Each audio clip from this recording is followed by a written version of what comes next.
About 200 people in Springfield are without a home after a water pipe break in an apartment building. This happened in the city's Mason Square neighborhood. Western Mass News reporter James Villalobos gets answers on the city's response and how those residents are getting help.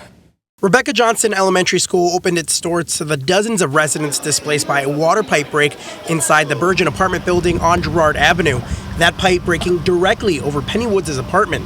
At 3 o'clock, hearing a gushing of water, I put my feet on the floor and it was soaking wet. So I ran to the breaker box, turned that off, and then all of a sudden the ceiling blew in, gushed in, and waterfall everywhere. Residents began getting evacuated by the fire department. All the residents had to get out of there because of with the electricity and the water peering down. Mayor Sarno, on scene at the established shelter, tells Western Mass News that a number of volunteer agencies stepped up to help the displaced. Our first priority always is the residents, to make sure that they're okay.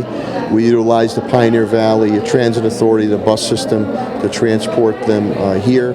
Salvation Army is here, the American Red Cross. The mayor says that the building is privately owned, so the owners are responsible for finding the residents alternative housing and making all the repairs. In this rebuilding of these damaged properties, they have to do them by code. So they're going to be done brand spanking new.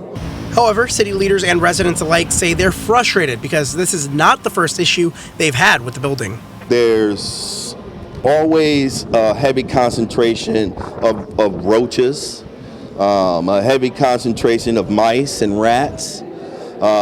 There's people who've complained, and I just talked to a resident earlier this week, and they're still waiting three weeks later for their actual apartment to be exterminated. While code enforcement continues to evaluate the building, residents are left wondering what's next. We've set up a system for residents if they need their medications, how we can get the medications, or any pets with TJO, because it's got to be a structured, secure aspect, working with the ownership. We're waiting to see if I'm going to be housed somewhere and to go back, get my medication and some clothes out the apartment if I can. James Villalobos, Western Mass News.